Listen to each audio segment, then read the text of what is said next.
naging enlisted personnel ho pala kayo ng US Army. 1988 to 1992. Ang tanong ko lang ho, dinenounce niyo ho ba yung inyong Filipino citizenship? Well, Your Honor, Mr. Chair, I would like to ask for an executive session on this matter. He's asking for an executive session to answer the question. Okay. So, may we skip that? Unless you have other questions, Honorable Malapitan. Wala na, sige, yun na lang. Okay, so the Honorable Secretary is requesting for an executive session. So will the members proceed first with asking other questions before we go to the executive? Mr. Chair, just to formalize, there's a request motion for an executive session. Is there any objection? Maybe we can let all the members of the commission ask questions first before proceeding to the executive session. Okay lang. We agree to that. Okay. So we first allow all members to finish asking their questions before we proceed to the executive session. Okay. Honorable Marcoleta, you're now recognized to ask questions.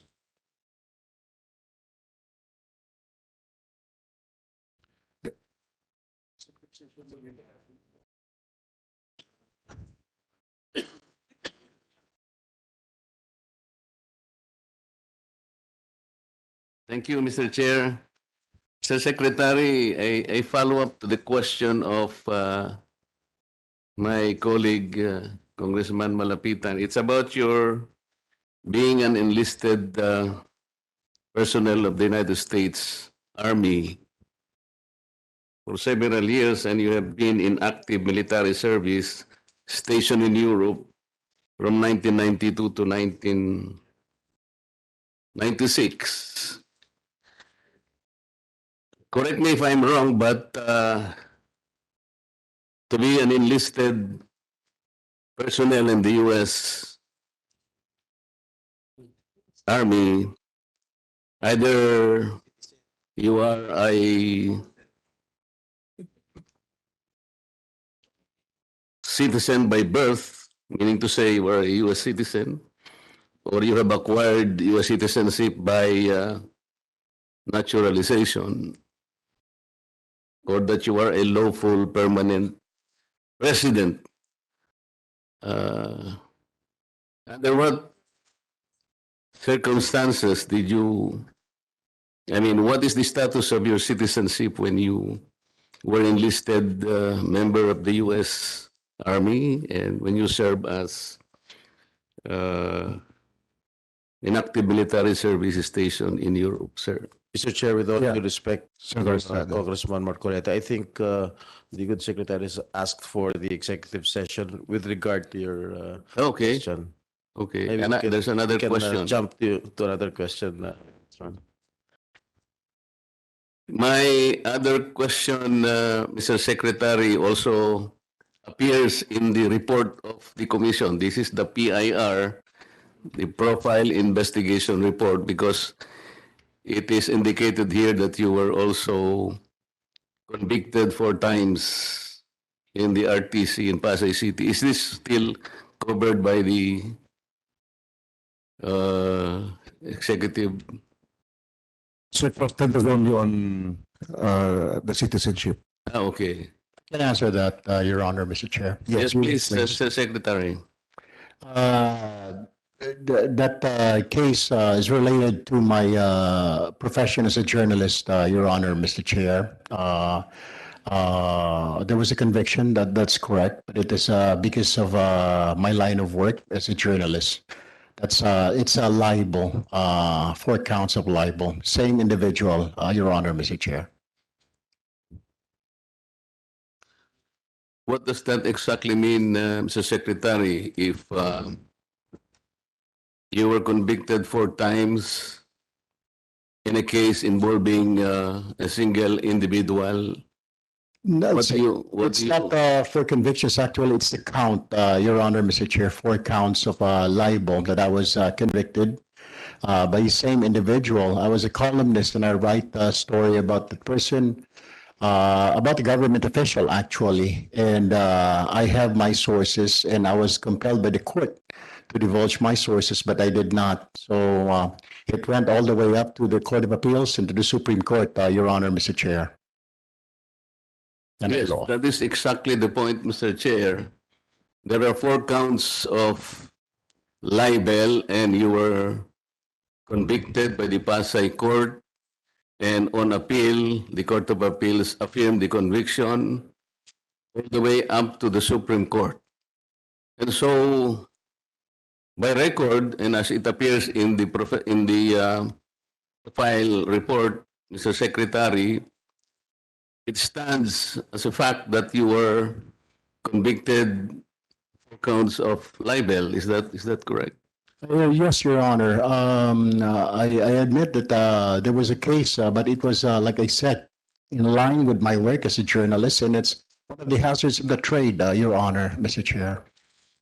Well, of course, you were precisely convicted because of your work. You are a journalist, but that does not change the situation. You can be convicted either way in any other vocation, but the fact stands that there is a conviction. The problem we're trying to press out here, Mr. Chair, is whether or not his conviction will be an issue in the process of confirmation, because as the Supreme Court enunciated in several cases, Mr. Chair, libel is an offense that involves moral turpitude.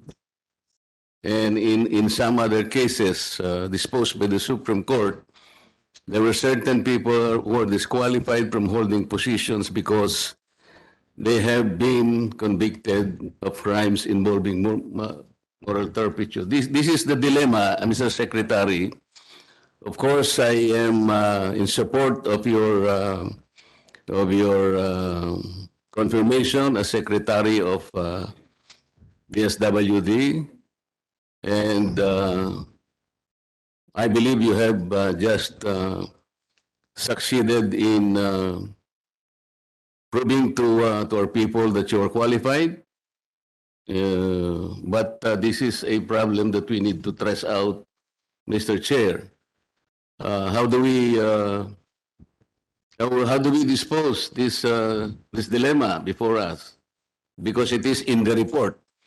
I could not have asked you this question, Mr. Secretary, if it did not appear in the report submitted to us by the Commission on Appointments. Mr. Chair, thank you. Majority Leader. Mr. Chair, considering that there was a request and the line of questioning will be tackled within the executive session, since we are a collegial body, we have to tackle this as a group. So may I suggest and reiterate, Mr. Chair, that we proceed for an executive session. So move, Mr. Chair. Okay, there's a motion duly seconded. Mr. Chair. Honorable Escudero. Thank you, Mr. Chair. I do take note of the comments of Congressman Marcoleta. However, I would like to state for the record as well that there are many pending bills, both in the House and in the Senate, to decriminalize libel. In fact, the visit by our own DOJ Secretary to the United Nations, that was in fact even suggested by the Canadian representative. And I myself am an author of a bill seeking to decriminalize libel. So if this would be taken against the nominee, and later on that bill is approved by Congress, I think it would be prejudicial, to say the least, and unfair if he would be taking that against him. Just for the consideration of the committee, Mr. Chairman, when we go into caucus later. Thank you, Mr. Chairman. Thank you, Honorable Escudero. So the body would want to proceed to the executive session already, or May tanong ako. we still have Senator JV, Lani, Senator Estrada, and Senator Cheese who would want to ask questions. So what's the pleasure of the body? Mr. Chair, my Right. question is no relation to the two issues with regards to his case and his citizenship. It is regarding the program of the DSWD. Mr. Okay, so there's Mr. a Chair. pending motion which has been duly seconded. Yeah, to reiterate, there's an early request suggestion of our colleagues. I move to suspend the committee deliberation and proceed to have an executive session, Mr. Chair. And we can proceed with questioning after. Okay, so there's a motion duly seconded. Any objection? We now have an executive session. That you keep high.